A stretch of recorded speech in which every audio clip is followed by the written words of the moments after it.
This is the Average Guy Network, and you have found Home Gadget Geek show number 427, recorded on December 19th, 2019.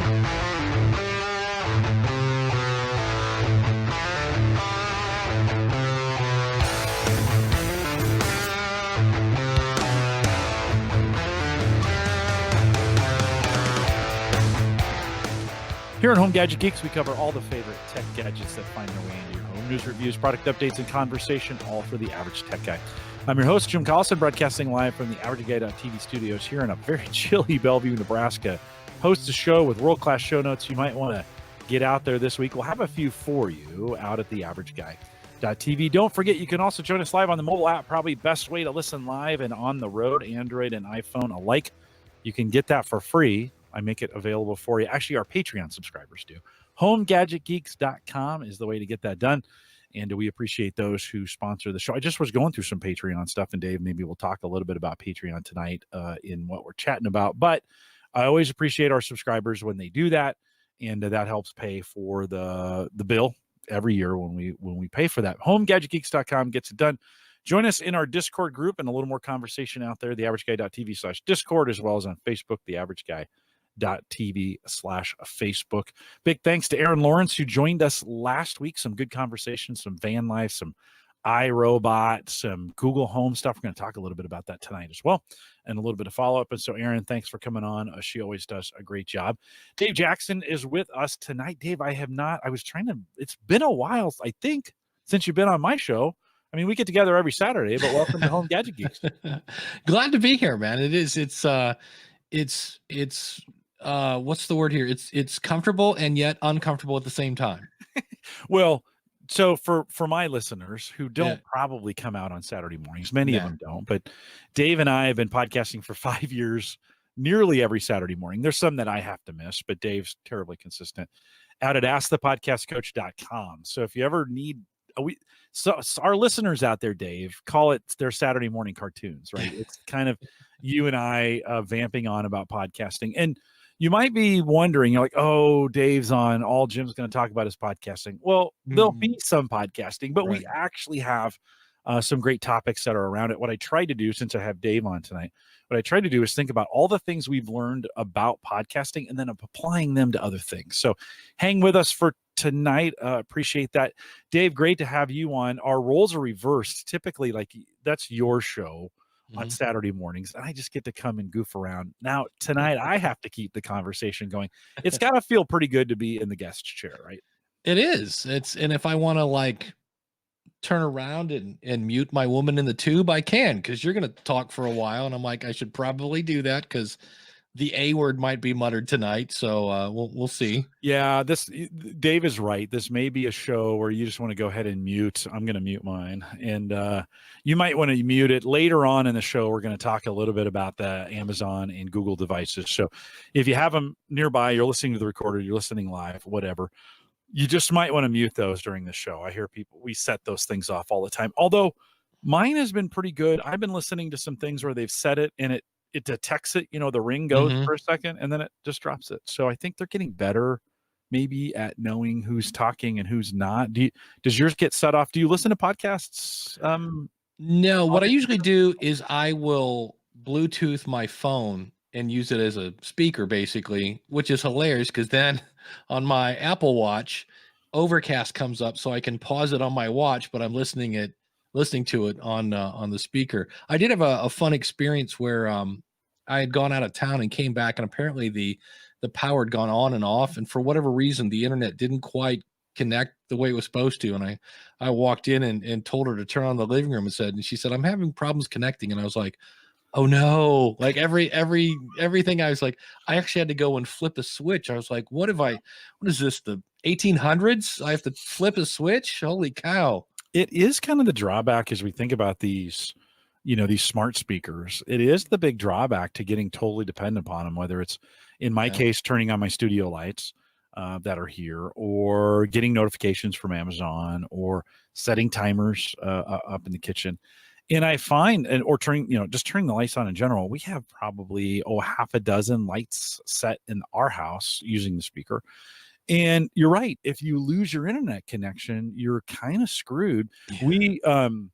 we interviewed a company called Habitat, and their goal is to attach them to devices that actually will help you control them even if it doesn't have internet. So, there's some things coming up in the market that are kind of realizing, hey, you lose, like in your case, if you lose power, think about if you had your door locks on Yeah. that, if you had Good, what happens if it goes down and your Nest thermostat is on that, and it's because you're in Ohio, it's yeah, pretty cold right now. it What would is. happen if your internet went down and then the heater didn't come on, right? Yeah, that's a good question. Like, is there a way to override that when that's a good question. Well, that's I think the dilemma we have when we're going all these smart devices. A little bit later in the show, we're going to kind of talk about consuming audio on these Hmm. devices, but I think it's a great topic when we think about the complications of now having to always be connected, and what if that connection is down for whatever reason. I have all of my networking equipment is on its own UPS, so I have a dedicated battery backup just for that reason, just so if there's a brownout or we lose power Yeah, temporarily, I can actually probably run my network because it's all low power. I could probably run it for an hour without power. It would probably stay on, right? Um, but it not everybody has that capability. You plug your garage door now, and actually today, if your power's out, you can't use your garage door yeah, in a lot of cases. But I think you gotta think about those scenarios, right? You got to yeah. think about, could I get in? When Dave, if you were thinking about a door lock for your house and you were going to get a smart one, right? Hmm. Would you insist on also making sure it has a manual way of getting in as well, or would you be comfortable with it being completely kind of smart, doing it via an app or whatever? What Yeah, do you that's a think? great question because I've really got one door. I mean, I have sliding doors, but there's trust me, I've locked myself out of my apartment and you can't get in the sliding doors. So I'd be out of luck. If that thing went down, I would be like, Yeah. and that is a good question because not only getting in, but it's the other one. What if all of a sudden you got to get to work and you're calling your boss, you're like, sorry, I can't make it to work. I can't get out of my apartment. It's like it's not going to go over real well. Yeah. Chris Nessie's out in the chat room. He says you definitely need a backup solution. And I Yeah. think when you're thinking about that, and let me do a follow-up question. I'm in a house, you're in an apartment, you don't own the place. Right. Are you hesitant to put in smart stuff because it's not Yeah. not your place? Yeah, because I've thought about doing the thermostat. I thought that would be cool to just be able to say, because what I do now is I'm doing something different this year. Because I usually most of the time I'm in this room. I'm either here or I'm sleeping or riding an exercise bike. I'm rarely downstairs, and I'm like, why am I heating the whole apartment? This is dumb. So I have my thermostat set to like 65, and what I do is I have another smart plug in my living room and I call my heater Sparky. And I if I'm going to go eat lunch about a half hour before I go down there, I'm like, hey, woman in the tube, turn on Sparky. So I go down and it's 70 degrees in the living room. And when I'm done, so I don't know if I'm going to save any money on electricity or not, because it's just a little bit. I mean, my Yeah. apartment's not huge by any means, but I always like instead of heating the whole place, why don't I just heat the room I'm in? Because I mean, this office is not big at all. And it's probably like a balmy 78 in here now because between all just the fan from the computer. I'm Yeah. surprised how if you have the door locked and there's things like that. So I'm trying that right now. We'll see if that saves me any on the electric bill when Did you get a Nest? Is that what I did you not or be, what do and you that's why because I'm like I'd have to save the old one because when I Yeah. leave, you want Yeah. to take it with you. So No. yeah, there's but that would be one I would be tempted to. I had a smart. This is before, all the. But it was supposed to be an automated uh, thermostat when I had a house, and I was really surprised that because I said like, look, we'd like it to be, whatever 68 when we get home at 5 o'clock, and then we would say we leave at 7:30 in the morning because we go to work, and I was surprised when I had the day off that it still kicked the furnace on. And I'm like, why is it like we're nowhere? It's 11 o'clock in the morning. You should not be turning the heat on. So it wasn't quite as smart as I thought it was because I thought it would like let it get really chilly during the day. And then about 3 o'clock, look up and go, hey, they're going to be home in 2 hours. You better kick it back on. And that's not the way that thing works. Yeah, and I think there's probably some math depending upon the weather. Yeah. It doesn't pay off to let things get too cold, right? There's Mhm. thermodynamics start to kick in, and if your walls start to get cold, it takes Yeah. a lot of forced air to heat those up, right? If you're in a forced air system, and so there's not a lot of value in letting things get cold, especially if Yeah. you got to heat them up in an hour or two. It may pay to just kind of Keep just everything. Yeah. run the furnace, every so often to kind of keep things at a rate that may be more appropriate. Emily checked in. She said, "What? It's Saturday morning already?" Yes. A little bit, Emily. Welcome. Glad to see we've pulled some of the Saturday morning listeners over as well. Today I was on a big conference call, and there was a bunch of folks on there, and it kind of reminded me. We are getting, and Dave, you work from home for Lipson, right? And so you're doing tech support, you're doing all the things that you do. You have to do company meetings. Do you use, when you have to call in, I'm assuming when Lipson does conference calls, one, do they require video? And two, do you use your podcasting gear when you do the calls? Yeah, I do use my podcasting gear, and thank God they do not want video, because there are times when you roll out of bed and you've still, I'll take a shower at lunchtime or whatever. So it's like I'm not looking great around 10:30 when we typically have meetings and things like that. But yeah, I do, and it's funny because today I had a bunch. I was off today, and I ended up scheduling a bunch of interviews and such. And it was funny because I was on one podcast, and the minute I popped on, she's like, "Oh, that is so nice." And I go, "What?" And she goes, "You sound so good." And I'm like, "What?" And she goes, "No, you don't understand." She goes, "I'm used to people using their built-in laptop or Right. whatever it is." And she goes, she's like, "Oh, you just sound great." And I'm like, Yeah. So, Yeah, one of my co-hosts, Ed Gallup, that's on with me every month. He does a monthly podcast with me, and a sprinkle, not a sprinkle of other times as well. But he one day he just asked me, he's like, "Hey, can I have a mic too? Like, can I just have one?" And so I sent him a mic and an arm, and said, "Yeah." And he tells me all the time he does calls all over as well, and he gets that same feedback. People are like, "Oh, you sound so good." And I'm actually kind of say, I think for at home workers, like, I think the best possible setup for them is what podcasters are doing today. In other words, I don't think it's just enough to call from your laptop. When I was in London a couple weeks ago, I did a call from the hotel room, and I had packed all of our podcasting gear up already and had left it. It was Friday afternoon. Friday evening, I was doing these calls. And I didn't have any podcasting gear with me. I know that sounds kind of weird. I packed the mic up. So I was coming up my laptop, and they were like, "Oh man, I like the video's good, but that audio is terrible." yeah. And they're so used to hearing me. Everything I do at work, I do on almost all this or a set of really nice Plantronic, headset that goes on that we get really good sound out of. And Dave, I get a feeling like, I think personally, if you're going to work from home, I think it's really important to get the best audio that you can.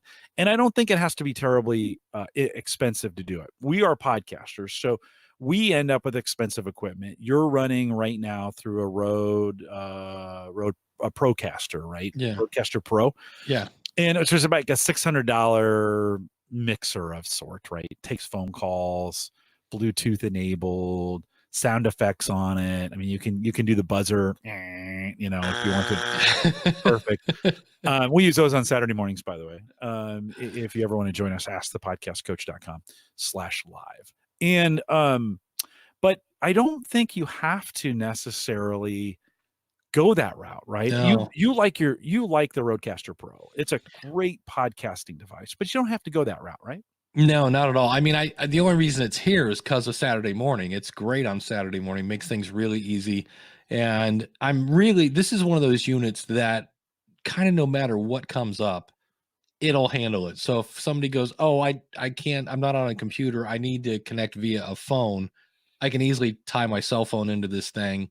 If for some reason it just really does. If I have a bunch of people show up, but it's overkill. If I'm just working from home and I want to have a decent audio, because I'm with you. I once a week I call into the Lipson office for a service meeting, and there's probably 5 or 6 people around a conference call with one of those kind of a triangle looking thing, And for some people that are sitting right in front of it, it's not that bad. But there's always the one guy, and it's like, I'm like, yeah, okay. I don't know what he said, but I hope it wasn't important.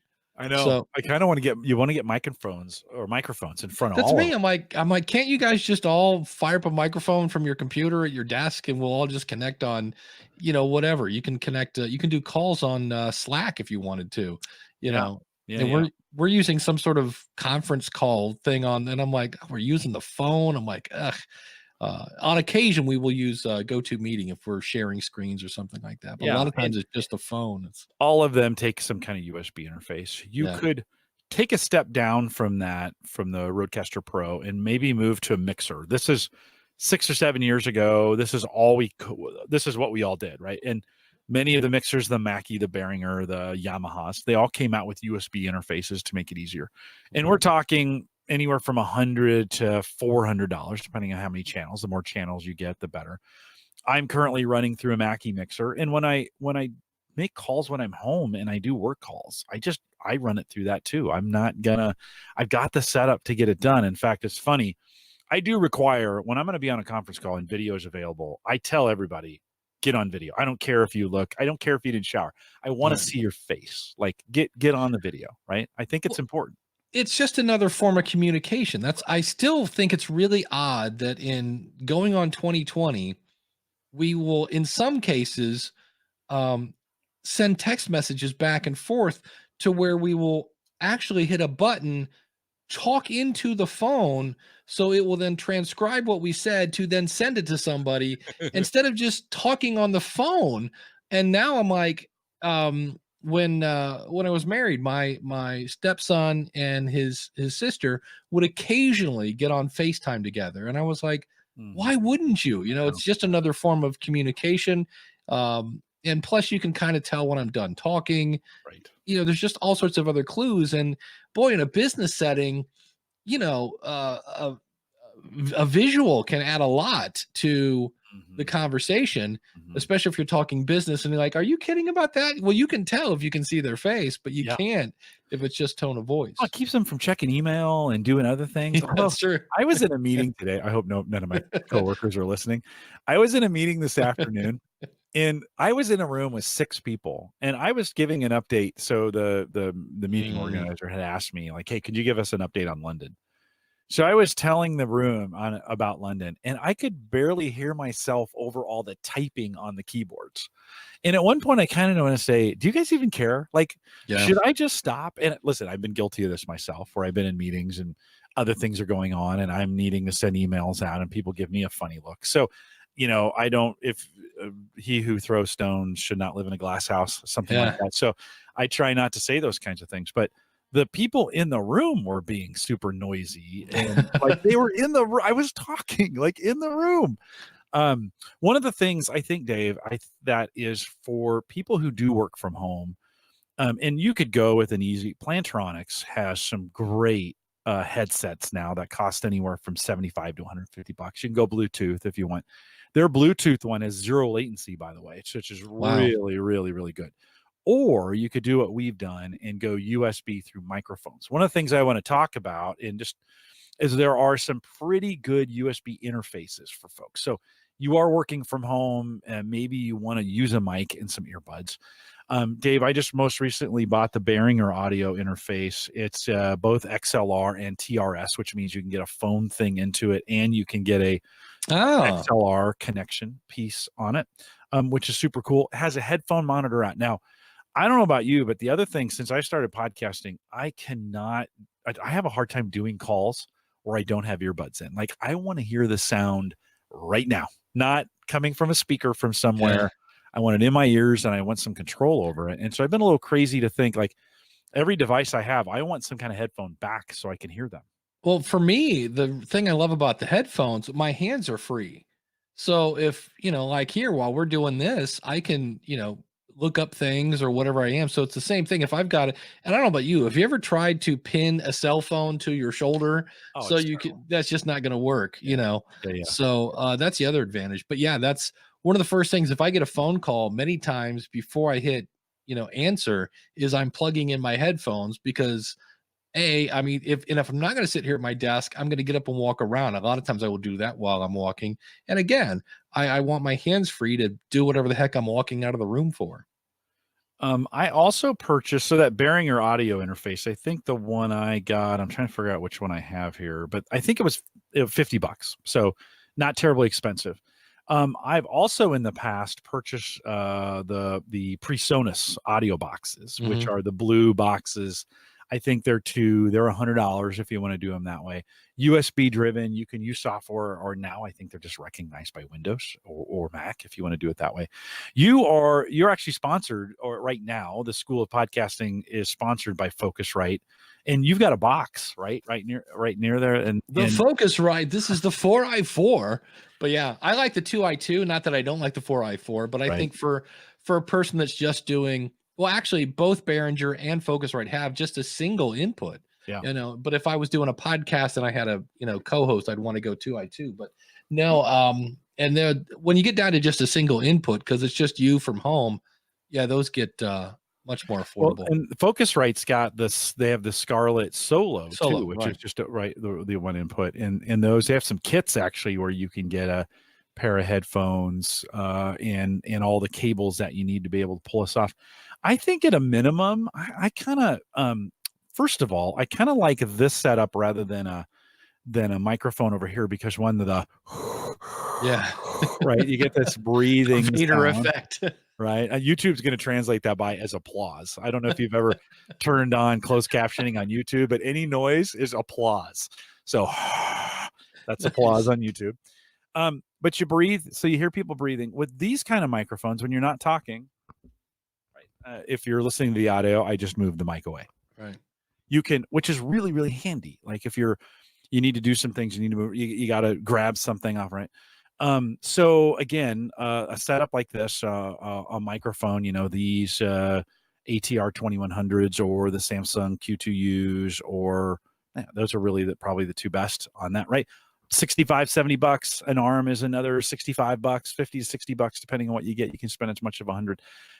Plugging them into one of these devices, I think, is super handy. Like if I had to work from home, I'd still have this podcasting equipment, or I'd want to have a setup like that. Don't you think? Yeah, it just I was just thinking about this. I don't know how frequently it would happen, but if you're in sales and you fire up somebody and you're doing some sort of, call to, touch base with a customer, and you sound awesome and your competition sounds like they're in the bathroom, that just may be something that, it's subtle, it's not going to get you the deal, but it's like, it's just going to make you sound more pro. Yeah. Well, and I'll be honest, when I do a call from home and I turn my video on and they see this, everybody goes, whoa, what are you, what are you? And I'm like, no, I'm at home. This is my podcast studio. And I think you're right. I think there's an element of kind of like, oh, okay, well, he's serious about his audio. And so I think really good sounding audio is a little more affordable than most people think. You're probably going to put $200 into it at a minimum. But I think at home workers, man, I just think there's some real benefits in it. Now you've got cans, headphones that are cans, and I am a earbud guy. Why have you, like, for me, earbuds just seem better because they're not on my head. But Dave, you've never given the earbuds things. You've always had cans. I could.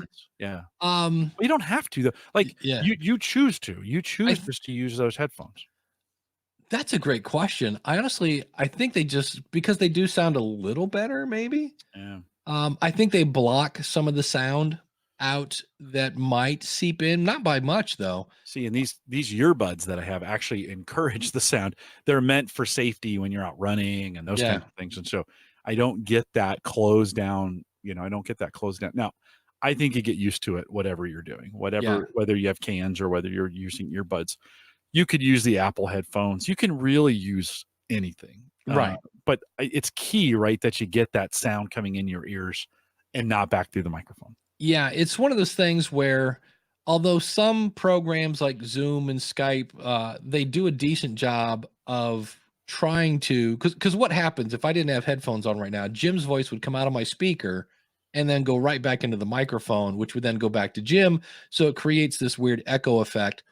And some programs do a somewhat decent job of detecting that and kind of filtering it out, but I would not rely on that all the time. And that's just another communication hurdle that you got to get over if everybody's got this weird half a second echo. But I think it's really key if you're going to go this route that you do have some kind of ear. Yeah. You know, you're using either regular or traditional headphones, and I find get some really comfortable ones. Like, make sure if you're going to have them on for an hour call. You know, I've got some of those cheap $15 Sony ones. They're only better. They're just a little bit better than the ones that came with the Walkman, you know, like 40 years ago. And they sit on your ears. And I find it gets uncomfortable after, you know, about 20 minutes. You're kind of like, kind of rubbing your ears. Yeah. So I think it's important that you find something comfortable, but having good sound, being able to control the sound that's coming into your ears. So this is the other value of going through a USB interface as opposed to just going USB, is that you can control. I think you can control the sound coming. Like I can control your sound to me so much better than I could if it was just via straight via USB. In other words, taking a USB mic like this, plugging it in, and then they do have mic outputs on the back of these. But man, I do not like it. Like, one, I want to hear what I sound like natively. So what am I sounding like to you? I think that's really, really important. And then two, I want to hear you back super clear. And I haven't always been super impressed by these microphones natively when you're running them via USB. It just hasn't worked well for me. And for me, the Audio Technica ATR 2100, they put everything in one spot. So the volume knob and where you plug it in XLR, where you plug in, it's all in one spot. And you almost need like a set of tweezers to get in there and turn down the volume, where the Q2U makes it a little easier, but they're all, you know, I'm with you. When you have a nice, either the Behringer or Focusrite, you got a nice volume knob and a headphone knob, and it just makes life a whole lot easier. It gets it running at XLR, just makes it better. Ron in the chat room says he'll take cans over in-air any day. And I think that is one of those preference type things. You can go any way you want. I've always known you. In fact, when I see you live without headphones on, because every time I see you, I like, oh, you have ears. Like, wow, Dave Jackson had ears. You know where it comes from? It's my days as a musician. When I was in the studio, they always had these kind of headphones. So yeah. No, I get it. Emily in the chat room says, for those who have glasses, it's even harder to try to pretend. We were talking earlier about using video to make sure, right? She says it's harder to pretend that we're not checking Facebook or emails because the screen reflection you can see. I was on a group call one time, and the camera, it was in a conference room, and the camera was coming off the wall, and it's a wide angle camera. And I was sitting on the end where the camera was going down, and I thought I was kind of anonymous, but I didn't know that the camera could see my screen. Yeah. So I was doing Facebook and LinkedIn and all the things that I do for my job. But at the end of the call, the gal that was on the other end, she's like, "You do realize I could see your screen the whole time." I'm like, well, good thing I was doing work. Yeah, that's good. That's hilarious. I do recommend for at-home workers. Like, I think we need, if we're going to do this, we need to step up our audio a little bit. I don't think it's okay. By the way, I think that stepped up audio could be the headphones that came with your phone. Like, I just did a podcast interview in Japan, and they were on an iPad with the headphones that came with the iPad. Mm-hmm. It actually sounded pretty good. So, you know, you could get away with that. But I think if you're making calls a lot, man, I think it's good to get some kind of rig, something set up in your home office, something, or a really good set of headphones with a mic. Some of those noise canceling headphones. Oh, here's a good example. My Quiet Comfort 35s. They actually have noise canceling mics. So they're isolating your voice and any noise. They're kind of designed to be talked on in really loud environments. So not only, and I didn't realize this till I saw a video just recently, not only are they isolating the sound for you, they're canceling all the noise that's around you and only bringing your voice into that microphone. So that could also be, if you have a really good pair of, you know, like those Quiet Comfort 35s, they're not cheap. I mean, they're $350. So, but could you do it off of that? That may have been for me the other night when I was in London. I probably should have thrown on those 35s instead of talking through the laptop mic. And I might have had, the only thing I don't like about that is I don't get my own voice sound back. Yeah. So you're like yelling, "Hey," when you can't hear yourself and you're talking too loud. So I do recommend getting, because you do it and I do it, and I just think it works better if we have better sound that way. Well, especially something like that, if you're traveling for your job, and sometimes you're like, okay, I'm going to duck into the Starbucks and enjoy some Wi-Fi while you're doing that, but now you're trying to talk to somebody, and over the Frappuccino machine or whatever. Like that's not going to work. Well, it's kind of key, and of course, some of those mics, the headset mics, they do have some noise canceling around them, as well as they just get closer to you, and so they're not picking up.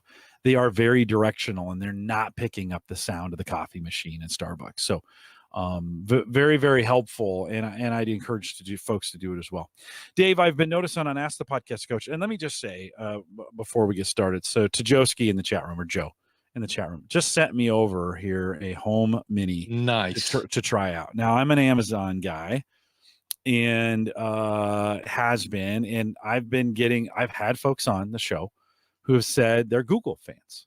And I don't necessarily want to talk about the debate on what's better, but a couple times on Ask the Podcast Coach recently, you have brought your device up. I have mine plugged in, so we can hear it around here. I've got it muted right now. But I kind of wanted to ask you the question, when we think about our listening habits, because both you and I are incented to somehow get our podcasts out via these devices. Mm-hmm. Last week on Ask Podcast Coach, you demonstrated, and you were very, very kind to Play Home Gadget Geeks when you did that. But you demonstrated that now Apple is supporting listening to podcasts on these devices. It had always, TuneIn had done it for me. You could say, hey, listen to Ask the Podcast Coach on TuneIn, and there's probably some other ones that do it as well. Now Apple's doing it. By the way, so do I have to get Apple to work, does that work natively, or do I have to attach something? I think in the app, you can go in and say, use this for my default podcast app, and then you don't have to say on Apple Podcasts. Otherwise, you have to tell it, hey, woman in the tube, Play Home Gadget Geeks on Apple Podcasts. I think you can configure that in the app so you don't have to. But what was funny is it worked flawlessly on Saturday morning. It did. And then I went to do it again for my other show, and it didn't work at all. And I was like, well, there you go. Like maybe it's not quite as ready for prime time as I thought. When I was surprised, I was just listening to that today on School Podcasting. Mm-hmm. And I was like, Dave, why didn't you cut that part out? Like you could have easily have just redid it. However, I think it's some good integrity to say, on these devices, it doesn't always work well. By the way, let me say, Joe, thank you for sending this over. I appreciate a little Christmas gift from him. And so, Joe, thanks for sending those over. I have one for Mike Wieger as well. By the way, Mike's out tonight doing Christmas things with the family, so we appreciate him. But Dave, how do you think, when you think about these smart speakers, do you think they're changing the way we listen to podcasts? In other words, do you think people are yet listening to a complete 15, 30, 45 an hour of a podcast on their smart speaker? I know John Buchanan, who's an audio editor, he says he listens to podcasts on a smart speaker. He's the only person I know. I know right now at Libsyn, the stat is, I think it's like 0.02%. It's really low. And Jim, I came prepared. Are you ready for this? If you want me to share my screen, I actually did some research on this. And they said, this site comes up a lot. Statista, I guess is how you pronounce that. And they said in 2019, the top thing that people do with their smart speakers was ask it a question, which I thought was kind of like, well, duh. But listening to streaming music, I don't see. Because I'm at 2? Yeah, it's number 2. Okay. And for me, I listen to streaming music. Like I listen to Spotify, Panda, but I have a pretty nice set of computer speakers and a subwoofer. Yeah. And I have the latest Echo that has the I forget the doubly whatever. It's about half the size of the old one, and it's got some speakers built in. And it sounds great. It's got some nice low end to it. The third thing, and I do this every day, multiple times, is check the weather. Yeah. Set an alarm is next after that. Set a timer for that. Listen to the radio. I don't know that I've ever listened to. But you and I don't listen to the radio in That's cars. true. At the same point, yeah. Right, we're not the average. Then use a favorite skill. I don't know that I have a favorite skill or action on the Google unit. I use. Are you using both, or are you using? Do you use Alexa? I have one in my kitchen. I have a Google one, and the thing I love about the Google one is I can say, "What's the temperature outside?" and she will say that it is 24 degrees. If I ask the woman from Amazon, Right. she will tell me the temperature, and then I think she gives me a whole bunch of other information. I'm like, no, I just need to know what the temperature is, and then she'll say, and she will now ask me, "Would you like to hear the weekend?" And I'm like, no, I just need to know if it's cold outside. And then play a game or answer trivia. That I know my niece has one, and she goes, it's one of the best babysitters ever because the kids just go crazy with it. Tell a joke, tell me a story. Yeah. Right. Some of those kinds of things. Yeah. Control a smart home device. That's what I use mine for. Yeah. All the time. Well, and I think for this audience, Dave, I think that would go way up. Like our audience here on Home Gadget Geeks, it would go way up if you think about most of our folks, I think, control a lot. Chat room, you can let us know while we're talking about this. What do you use your smart speaker the most for? But yeah, I think that's a big usage. But listen to news or sports, search for product info. See, for me, search for product info, that's a Google Home because Amazon's not going to really help you much with that. She's going to say, she's going to get confused because she's not, I think the only thing she searches is Wikipedia. So like she can tell you like how old is Ted Nugent, but other than that, when temperature it comes to of the sun, some of those kinds of facts, right? Yeah. That you want to do that way. But I have seen other studies that have said that people that have a smart speaker do listen to more podcasts. So it's there. I do occasionally, if I'm in my living room, like when I decorated the tree, I played a bunch of Christmas music through it. But most of the time, again, I have a smartphone and I got my headphones in. So if I'm listening to Spotify or Pandora and I'm not in front of my computer, I'm listening through earbuds and, so we listen to, I'm going to unbox this as we go. So that's there we go. Nice little thing there. Oh, look at that. And then this just pops open. So nice. Pretty easy packaging, right? On this, it's it's one of the charcoal ones. This is the mini, so just a small version of it. We actually listen. My wife and my daughter are big music fans, and so we actually here's a little box that's in there. We actually end up listening to a lot of music on it, and that seems to be a real common. There's real simple. There's a plug, USB mini on the back side there, and not much else in this box. A pretty minimalistic install. It's got on this piece, it has the USB, there's the charging port there. No speaker out. So I guess I'm just going to use it as a regular speaker. I may have to mic it up on that. It's got a little button here, which I'm assuming a little on off button, right? On this side, where you can turn that on and off. What do you have from the Google device standpoint? What do you use? I have one of those. You got the same one? Yeah, it's on top of my fridge. And no place to plug this. I can't plug in speakers to this. I just have to not that I know of. Okay. No. Okay. So well, it'll go fine on the desk down here. The goal is to have it close by to me on that. But we listen to a ton of music. So my daughter and we stream a ton of music from Amazon. She and my wife do. That's kind of where they get their primary music source. I'm not in one place long enough, and maybe that's it. At the desk, I might.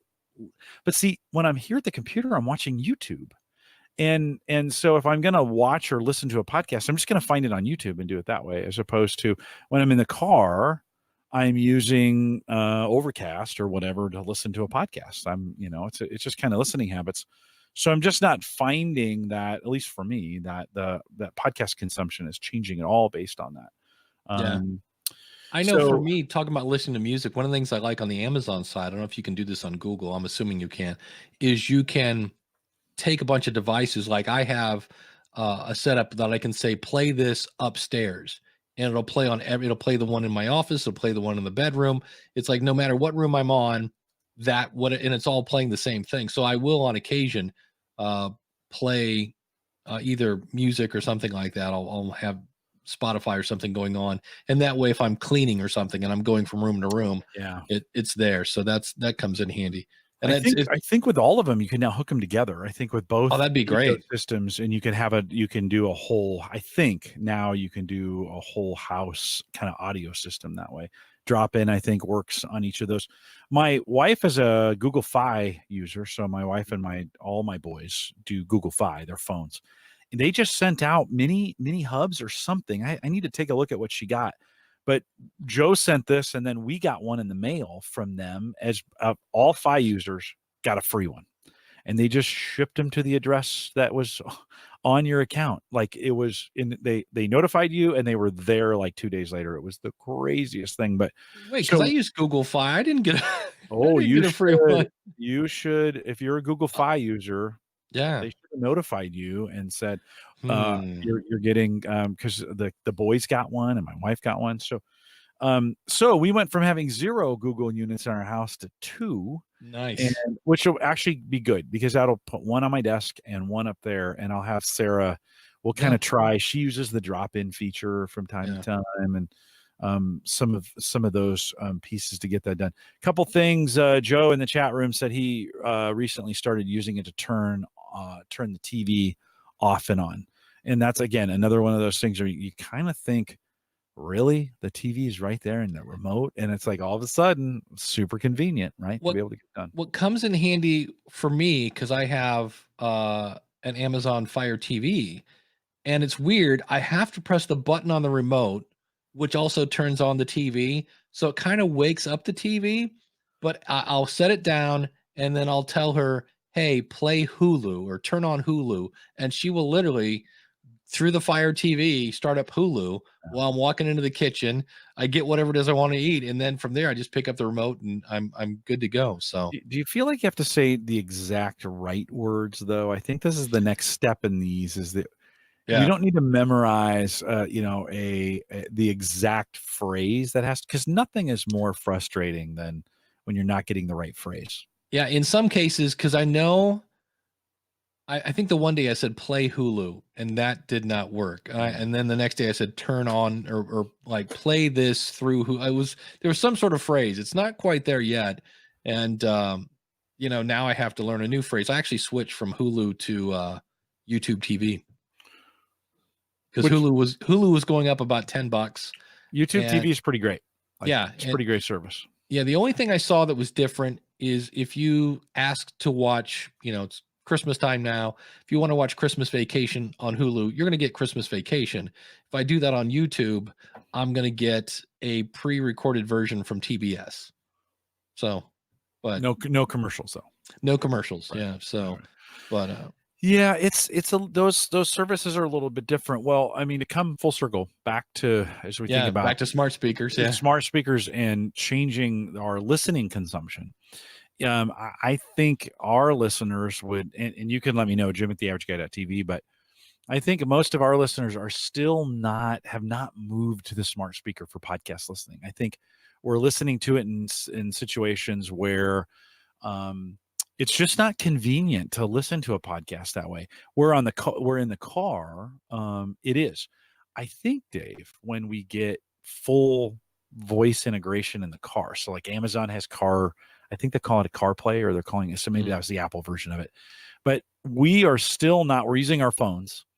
And I don't think it's fully integrated in the car, or we're not to a spot where we're talking to these things in our car yet. I think it's taken us a while to get to the point where we're talking these things in our house. Moving it to the car has been a little awkward, and I think it'll get better. But how great would it be to get in the car and just say, hey, person, resume. And it would resume right where I picked up, and not necessarily have to use my phone. Well, I know Daniel J. Lewis from the Audacity to Podcast, when we're talking about having Apple Podcasts on Amazon, he said there is a way, and I saw in the app where you can log in with your Apple ID, and I'm assuming that somewhere then you can kind of have these sync up so that you can actually listen to something on a smart speaker, right. And then pick up your phone and pick up right where you left off. That would be, yeah. Now that functionality, assuming you can get it all to work via voice. So you're in your car. Yeah. Ooh, wouldn't that be great? Then ask Siri to pick up. Yeah, I mean, it just doesn't work. That right now that's not working very well. But that would be terribly convenient, and especially if I'm connected all throughout the house, and when I walk into a room, it resumes it in there, assuming like, hey, I'm going to play this. Because I know these things in a lot of cases they know where you're at. It would play it in each of the rooms I'm in. Then maybe all of a sudden that changes my consumption habits. I think with an audio podcast, we're assuming we can be mobile. And so I don't know. We've got some work to do. I think both you and I agree we're still a long way from the average user using these things to listen to podcasts. We don't have, as podcasters, I don't think we're to the point where we're talking about, they want us to, but I don't think we're to the point where we're advertising it that much. I think today phone is 99% of the consumption, don't you think? Yeah, in a lot of cases. Yeah. So I have another thing I thought I'd share with you. I again, in kind of researching this is from voicebot.ai, and it just shows the jump in smart speaker. 2016, I guess this is 13 million. So that's 3 years ago, 13 million. Now we have 200, almost 206 million. Well, they're giving them away, right? Yeah, that is true. They really are. You can during Christmas you can get them for $25 at or 20 at Best Buy or whatever. Yeah. Google just sent them out. They're not terribly expensive. Yeah, and that always then makes you scratch your head and go, why? Why are they want to spy on us? That's why. Exactly. So there's a lot of value in knowing what you're going to buy before you buy it. But I saw that and I was like, man, I knew there was a big jump, but that's a huge jump. So yeah. One of the, as we just shift topics one more time, as we think about the advent of audio processing. So all these topics kind of have the theme of audio in them tonight. So think about audio processing. You and I, and I've been podcasting about a decade. You're 15 years at this point. We have seen amazing changes in audio processing, just from the way we create it to the way we edit it to now. I think the way it's gonna be consumed. When we think about, Dave, I think there's some great stuff just on transcripts. So Otter.ai is a service I've been using. Google has a version of it. YouTube has a version of it. But the ability, I'm starting to see a big jump in accuracy. Now, we're still not all the way there yet. Apple and Google are both now automatically transcribing behind the scenes, which, by the way, I think they've been doing this for a while. I just think they're making it public now. But I'm just saying. Yeah. Not that hard. Like, transcription's not new, right? I think they've been doing it for a while. They're advertising now that they're doing it. But how do you, when you think about taking audio to print, because that's very useful in some cases, are you where are you using that, and how are you using that to kind of improve your experience? I have a client that I audit. I edit their audio, but it's a really weird situation where I'm just looking for the main topics. I always ask them, I'm like, didn't you have bullet points like when you did this? And instead, they will have me run it through Otter.ai. They'll give me a transcript, and from there, it's a podcast where they just answer questions. So I basically just type in who, what, why, when, where, and find those words. And then I can find what questions were answered. I grab the questions and I say, in this episode, we talk about, and I grab those questions. So I use it in that way to kind of quickly see what was covered. I've heard of, I forget what event I went to, and somebody said they use the transcript for editing because you're like, wait, where was the part where we talked about such and such? And you could search for that because you talked about it, and you're like, oh, it's way down here at the 15-minute mark. So, and that's one where I went, I never thought of using a transcript as an editing tool, but that could be really, really handy. Manny has that tool. It's just the podcast smart player. That's not what it's called. I have it. It's one of my plugins in WordPress. Oh yeah. But if I upload the transcripts with the blocks around them, it automatically then it sets that to, there's some short code that sets those to automatic spots in the audio based on the show notes that I put in, which is pretty cool. In fact, every single show, maybe for the last 6 months here on Only Edge Keys, I've been putting those transcripts. If you haven't checked out the show notes in a while, right? Every show now I do has the transcripts and they're clickable from that. You can go down if you want to go to it, if search for a certain spot, find it, then just click on the timestamp button above it, and it'll automatically take you to the spot in the audio where that is. Super cool. You can only do that on, I shouldn't say only, but I use WordPress to do that. Right. So super cool. Same kind of idea, right? Search for it and then take me to the spot in the audio where we said that. Yeah.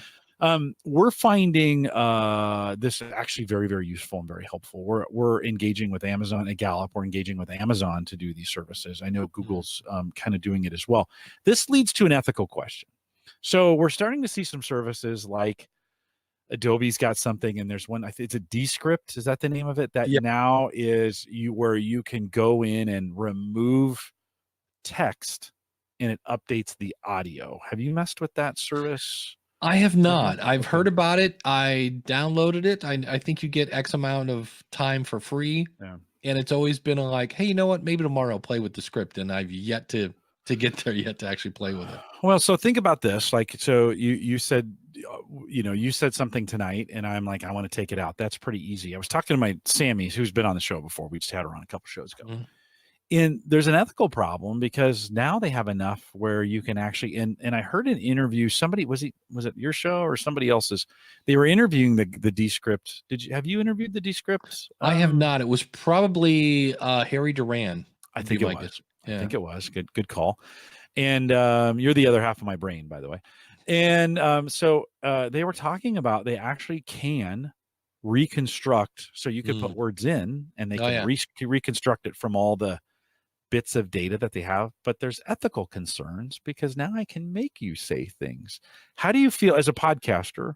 How do you feel about reconstructing? So you and I have an interview. You have a lot of me. My audio cuts out during an interview, but it was really, really important, and you knew what I said. How would you feel about having AI reconstruct me or what I said? How would you feel about that? Yeah, that's a slippery slope because it all depends on how you're using it. So if Jim went to say my favorite ice cream is chocolate, and instead it came out that I know what he said, and I perfectly fine. But yeah, have you seen the fake Joe Rogan clip? No. Oh, there's a company that spent a lot of time and has this technology, and so it's this video, and it's like they call this deep faking. A deep fake, yeah. Mm-hmm. But and he's sitting there saying all sorts of outrageous things, and you're like, but it sounds like Joe Rogan. I was like, and that's when I went, that's because and it's only going to get better. And I was like, and so I'm looking at it, I'm like, okay, that face has obviously been, but there's going to be a case where, when somebody goes, it wasn't me, I wasn't even there, and they can make it sound like you and look like you. I mean, the one guy was dead and he was in a movie. I mean, what's her name? It's coming out tomorrow. I know. Princess Leia's in the movie and she's dead. And I'm like, wait, huh? The old one, not the young one that they reconstructed, right, but the old one, right? That she passed away, Carrie Fisher. Yeah, but there was the guy in the Fast and Furious that like he died in the middle of the movie, and they just CGI'd him, and I was like, wait, what? I'm like, But so how handy would that be though to be able to reconstruct? It'd be great. Well, think about it, because if you had enough of this, instead of recording your podcast, you could just type it up. No more editing, because it's going to say it. Again, because right now you can have the woman in the tube read a book to you. Yeah. You don't have to buy it on Audible. And it's one of those things like when you first hear the first 3 sentences, you're like, oh, I can't listen to anything like this. And then your ears kind of get used to it. And I've had her read a whole book to me in the past. And it's like, after a while, you're like, okay. It's one of those things where you kind of have to get over what it sounds like so you can concentrate on what's being said. But it's one of those things that's like, in the future, this could be interesting. But yeah, it for me, part of my brain, the geeky part of me goes, oh, cool. And then the other side of me goes, oh, this could cause all sorts of problems. Yeah. Yeah, no, I think an ethical dilemma. Michael Delaney says Paul Walker. It's I think who we were talking about from Fast and the Furious. Yeah. That was in there. Yeah, in a movie, fairly controlled, and I think we kind of know it's not real. But what happens when that gets good enough that starts getting supplemented, and maybe it's happening already as news coverage, and so we play that as news, right? Well, did you see the thing where there was a kind of a fake news story going around, and they were insinuating that Nancy Pelosi had a few too many, and all they did was slow her down just a little bit. And I was like, oh, that one's kind of easy to figure out when you set them side by side. But there have already been, if you listen to the No Agenda show, they love to deconstruct stuff, and it's amazing when you hear a soundbite that is just scathing. You're like, I can't believe they said that. And then they'll go, oh, by the way, here's the full clip. And you're like, oh, well, wait, that's completely out of context. So with this new technology, you could just make things out of context. Yeah. No, it's a sticky wicket, right? Yeah. I mean, I think it's one of those areas where we have to really question, like, yes, we can, but should we? And I think I think it's going to happen, which makes me think we're going to have to kind of come up with some kind of technology that is an authenticator. So today, like I have to authenticate if I'm logging into something, there has to be an authenticator to double authentication or whatever, right? I think we may have to get to a point where our audio print gets somehow authenticated, and you can say, no, run that against my voice print, and it will be like, this is a fake. Now, maybe that already exists. I don't know. But I think we're going to have to get to a point where we're going to have some kind of authentication of that's his actual voice. That's in it. Okay, think about it. We've been doing Photoshop stuff forever. That's what I was going to say. Right. And you got to have, now there are forensics that you can go against a file and tell exactly what's happened to it. Right. So maybe that's the technology that we have that runs against the file and says, no, this file's been pretty heavily altered. Or it's not authentic to the actual person. So I think we're gonna have to get to that. But that's the thing. You have to bring in technology to figure it out, because to the ear and eye, have you seen the Netflix? There's a documentary called Don't F with Cats. No. It's a really, I don't know how I got sucked into it, because I'm like, what is this about? And it's about what turns out to be a killer. This guy starts killing cats and making videos of it on YouTube, and a bunch of people got outraged, and they basically did a bunch of police work. And that's why this brought up is the guy was kind of weird, and he was trying to make himself a celebrity. And so he took all these pictures showing how he was a world traveler and all this other stuff. And it turns out all these pictures of him next to his boat and everything else, it was just him playing with Photoshop. It was all faked. And they were all fake, and they look pretty good. Yeah. And it's a really interesting documentary, because at the end of it, they do a little switcheroo, because this guy wanted fame. And they kind of point out how, like, this documentary is kind of making him famous. And he got what he wished for. Yeah, right? Good or bad publicity is still publicity, right? But it gets into a lot of stuff you're talking about, where they ran through, like, you can upload an image, and I forget the EFI, there's some sort of information that you can see where the person was, and even GPS coordinates. That's how they tracked him down in some cases, is they would look at the photo and go, and he had gazillions, and there was one, and they're like, oh my gosh, he's in Canada. Yeah. So, well, I think there's going to need to be some ways that we authenticate ourselves for some of these things where it matters. You and I on Home Gadget Geeks or Ask a Podcast Coach or whatever, you and I, we don't necessarily care right now. Like, but for public officials, for things that really matter. Yeah. Do we want people kind of, do we need some way? Do we need some two-factor authentication to say, hey, that's not me, and I can prove it, because and run some technology against it? I think we're gonna have to come up with that here in the future.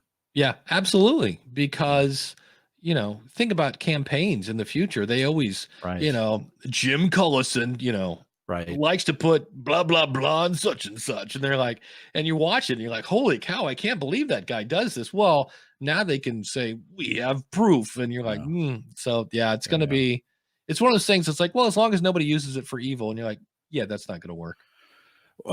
No, what? Yeah, anything, right? Anything Yeah. along those lines can be. It's like Yeah. any contest can be gamed. We know that for sure.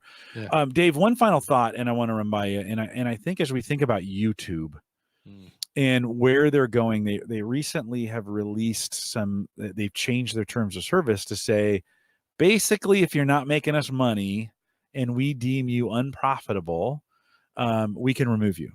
And I'm starting, and I don't do this very often, but I'm going to start a conspiracy theory on this one, that they're getting ready to deactivate thousands of accounts that aren't monetizing, that are just sucking up bandwidth, because this thing that they do, right? They gave away free video to everybody, and then all of a sudden, Google starts looking at the bills and starts going, hey, like, wow, YouTube costs a lot of money. And yeah, we get ads off of it. But imagine if we started removing everybody like you and me Right. who's not profitable. I don't monetize any of my content, they don't run ads against it.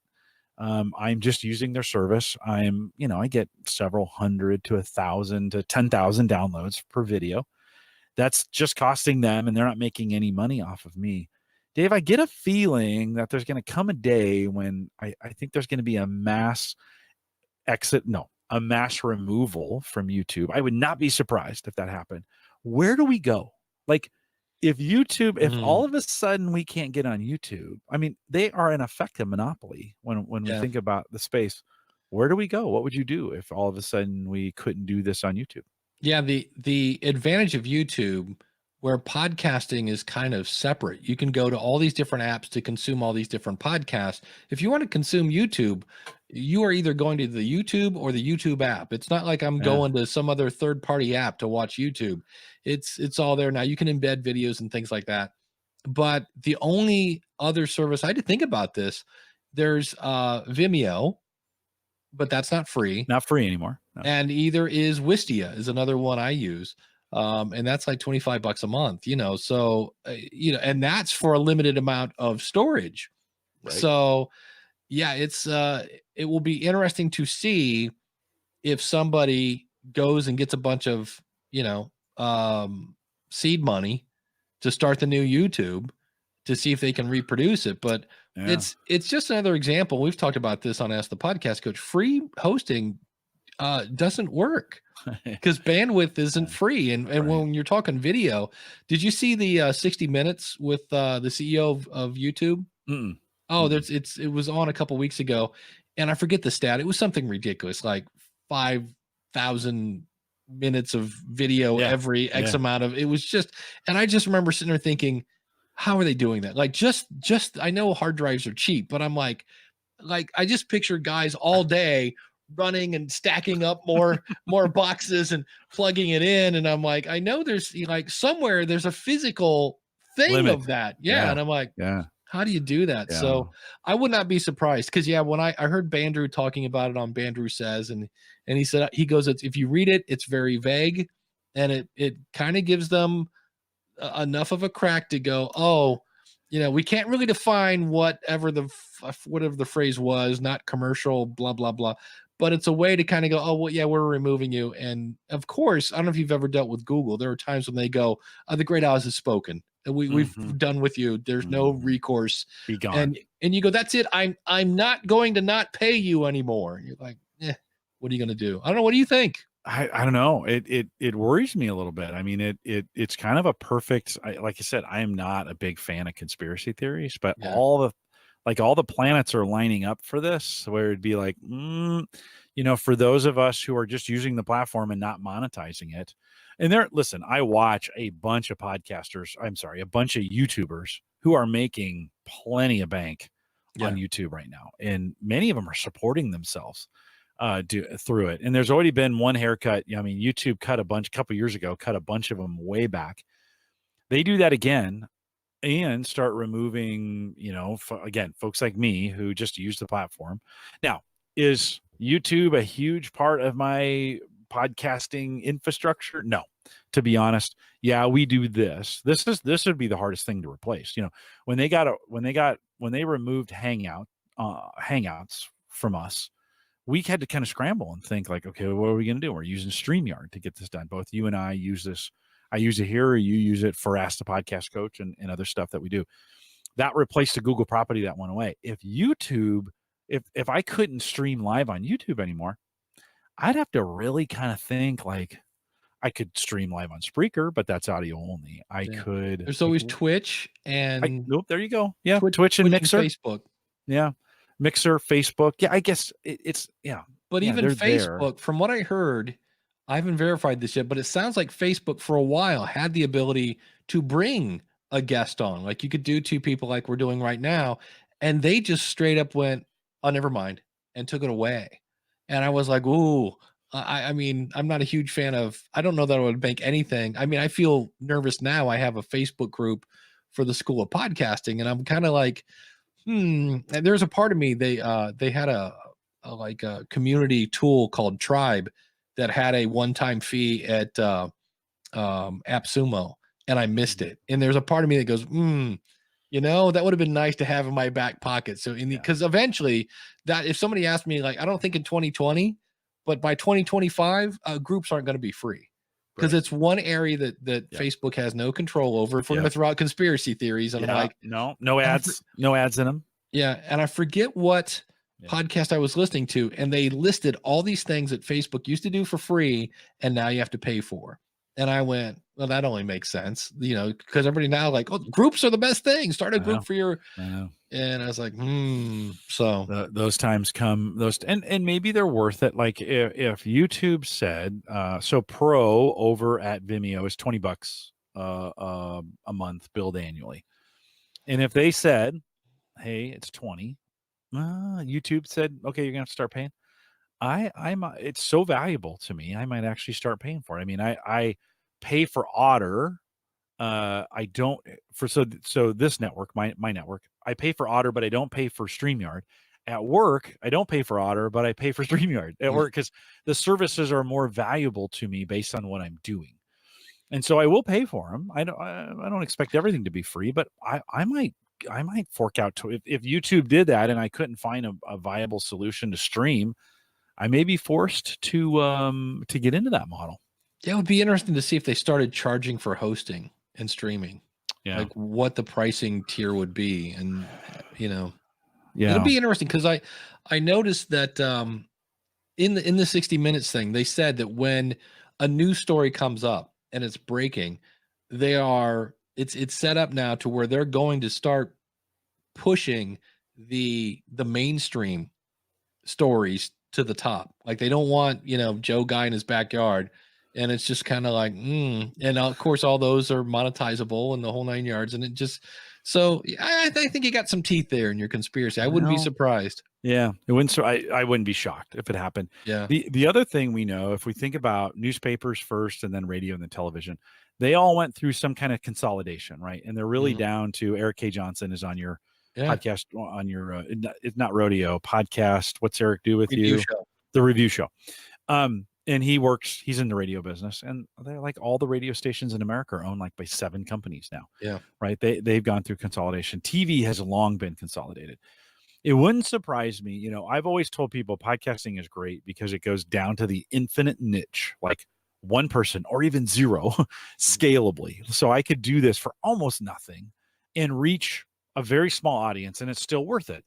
If I tried to reach through anybody, if I tried to reach that audience through newspaper or radio or television, it wouldn't be cost effective, right? But you can do that in podcasting.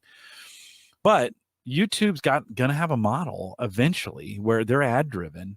It makes sense for them to prioritize NBC going live versus me going live, right? It makes sense. And I'm not monetized. I don't have the monetization turned on.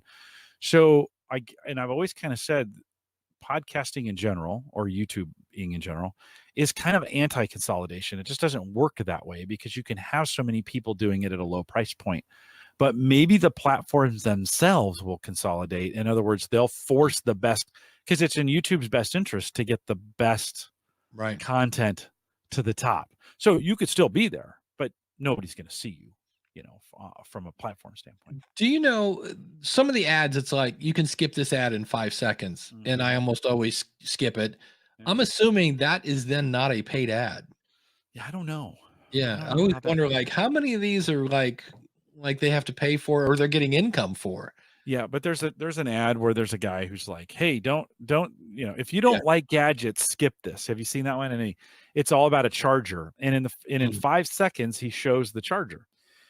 And I don't care if I've only heard that ad. I mean, if I only get 5 seconds of that ad, yeah, I know what that charger is. Like yeah, the 5 seconds that I get over and over and over and over are actually effective advertising. yeah. So It's a good move. you kind of think, yeah, it's only 5 seconds, but think about those ads that you've seen.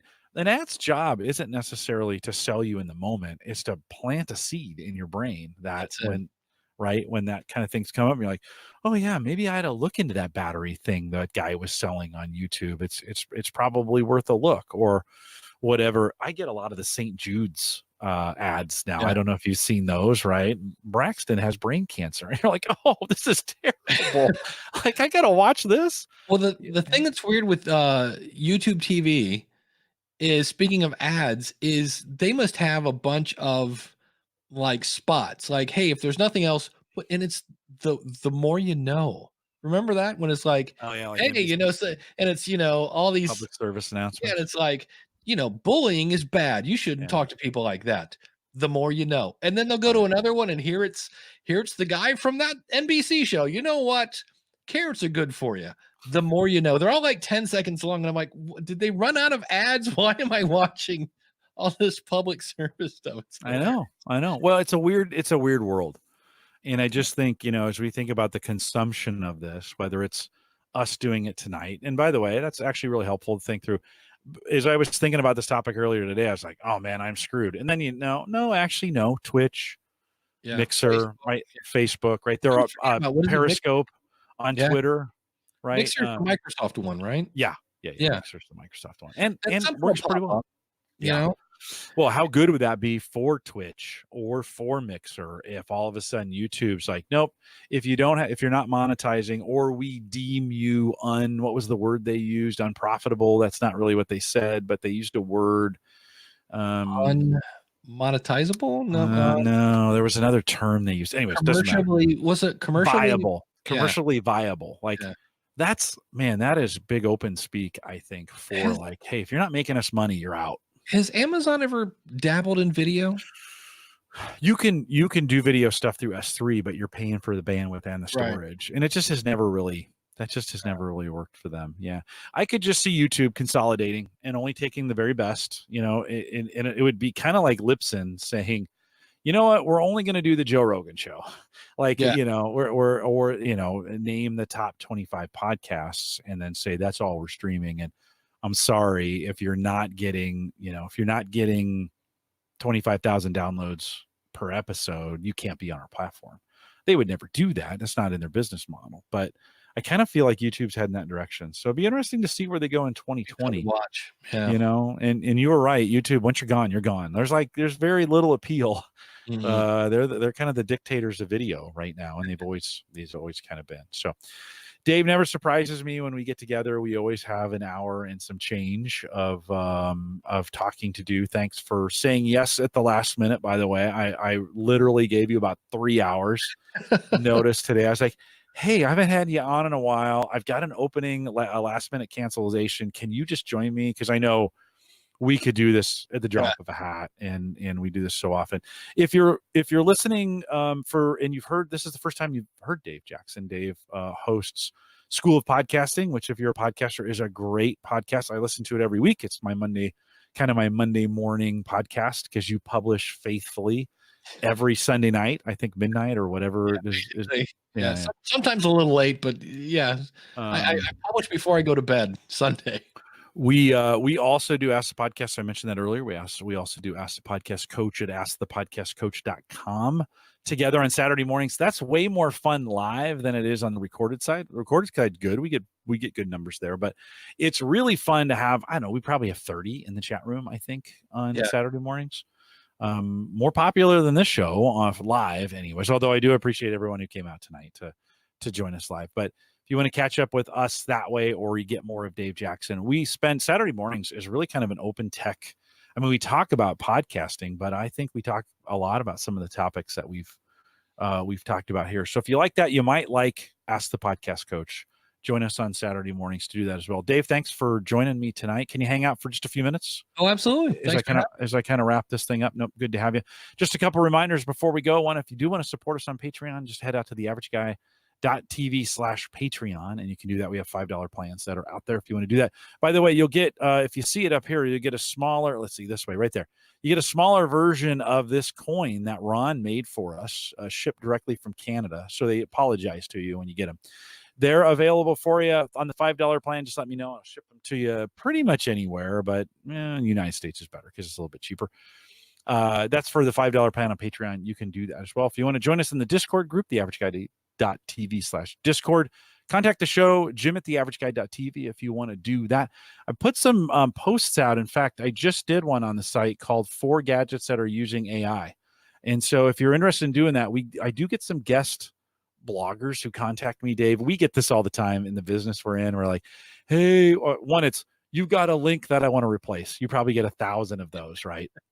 On your blog. If you're on a blog, you've gotten dozens of these requests. Yeah. But lately, I've kind of been able to turn some of these requests into some really good content. I'm just like, oh, no, I'm not going to change a link. But if you want to write a post for me, I'm going to strip all the links out of it. But that's great. I could use some content.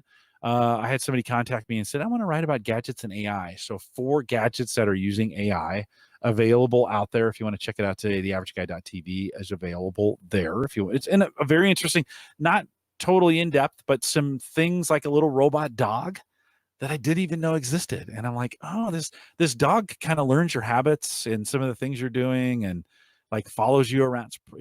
It's pretty cool. Check it out, theaverageguy.tv if you want to do that. Also, don't forget theaverageguy.tv, powered by Maple Grove Partners. Get secure, reliable, high-speed hosting from people that you know and you trust. Dave's a new customer out there as well, which is, well, not yet. Have you moved? Customer. No, we moved. And it was funny because I went to pingdom.com and it measured how quickly my site loads. And I showed it to Christian. He's like, hey, do I have permission to do some things on your site? I'm like, yeah, as long as it's wicked fast. Yeah. That guy's a wizard. I was like, wow. And it's saving me $25 a month. Yeah. So yeah. No, pretty great. I was talking very happy customer. I was talking to a podcaster this morning who was just getting started, and I said, hey, you can do it for $10. And he was like, for everything? I'm like, yeah, for everything. And so maplegrovepartners.com, plans start at 10. If you just think of starting a website, Christian does a bang up job, and he just upgraded and it's got a bunch more bandwidth now to take on some new customers. So if you're interested, check it out, maplegrovepartners.com. Don't forget, you can download us and listen to us on our app. HomeGadgetGeeks.com is that Android, iPhone. That app is free because of our Patreon subscribers. So we appreciate that as well. We are live every Thursday, 8 p.m. Central, 9 Eastern. The guys from Life Door will be back, or Joel, the guy. He'll be back February 12th. So he's supposed to be on tonight. He'll be back February 12th. We have him coming up and are looking forward to doing that. Some great shows ahead as well. Of course, next week it's Christmas. So not podcasting. I mean, it's not. It's Christmas. It's the day after. It's Boxing Day. But I'm not going to podcast next week. And then after that, Paul Braren is back. Well, Mike is coming back on, but Paul Braren is back. I got a guest who's coming in to talk. His name is Kevin, and he's going to talk about sports tech. Dwayne Robinson is going to come finish the show that he started, and I interrupted him, and we went on an hour-long conversation about something that we hadn't planned. He'll be back to talk about what was planned. Jay Madison is coming back to talk, and then we'll have 2 weeks in a row of some hardcore tech. And when we talk about that, I mean like computer gear. You're going to want to come on. Jay Madison's coming on to talk gear, and then Ryan is coming back to talk. He'll be live from just coming back from CES, and he'll have all the CES coverage. So if you like the gear, tech, gadget, hardcore stuff that we do, you're going to want to catch us in early February as well. We are live every Thursday, 8 p.m. Central, 9 Eastern, out here at theaverageguy.tv/live. We'll be back with more. With that, we'll say goodnight, everybody.